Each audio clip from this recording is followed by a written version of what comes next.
Hi, my name is Melanie, and for my level 1 fieldwork for adults and older adults,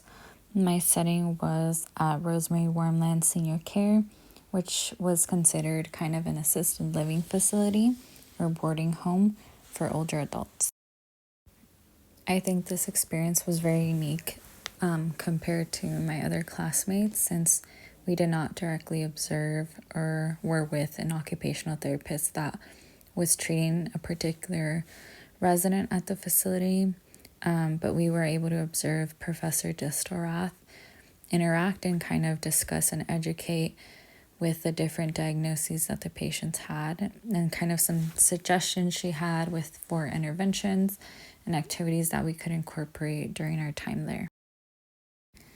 This facility was kind of more of a home style environment. It only had 6 bedrooms with each individual bathrooms on the first level, and currently they have 5 residents. They utilize a lot of kind of that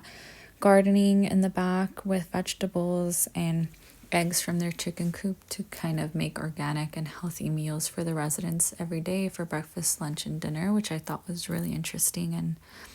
very good that they have that resource for them at that setting. 2 of the main diagnoses that we observed at this facility were dementia,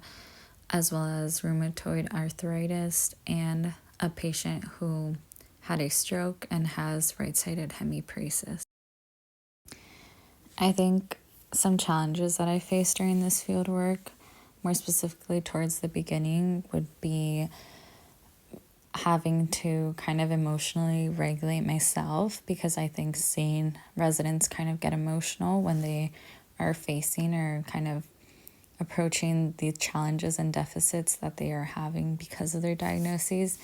it was hard for me to kind of not overly emotionally attach myself to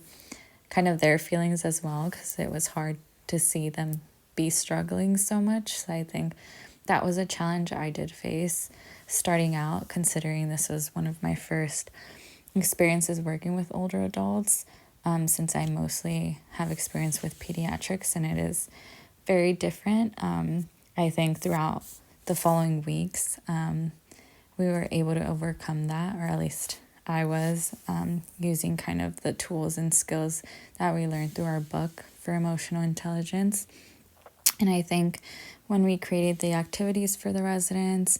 and kind of all these games, we did use a lot of theories, the person, environment, and occupation model, as well as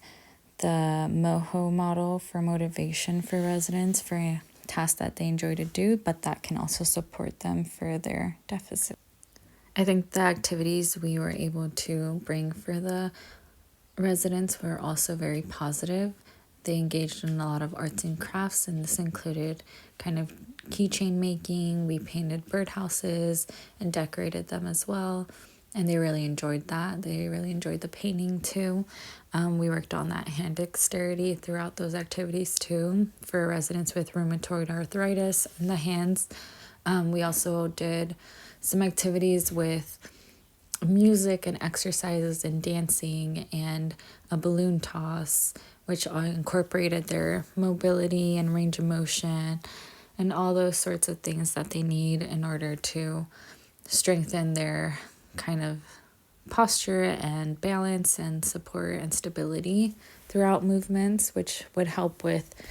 potentially fall prevention as well. We also engaged in some board games, such as Scrabble, just to kind of work on that cognitive aspect. Connect Four for motor planning, Uno, Bingo with familiar faces from actors from the 70s that they were familiar with. We also did a lot of puzzles, which incorporated a lot of that motor planning and cognitive aspect of kind of skills that they would need to build on for translation into activities of daily living as well. This fieldwork experience has prepared me for my future role as an occupational therapist with not only knowledge of professional communication, of suggestions for accommodations or environmental changes in the bathroom for grab bars, or removing kind of those rugs and placemats from bedrooms, improving lighting, bed mobility, safe positioning, that sort of thing for both staff and residents has been beneficial to learn how to approach and kind of advocate for, as well as I think building rapport with clients has been very valuable, and keeping that client-centered peace in mind of occupational therapy has played a big role in how we were able to connect with the residents throughout our time at this fieldwork. And I will carry on these skills learned into my level 2s as well as my future career.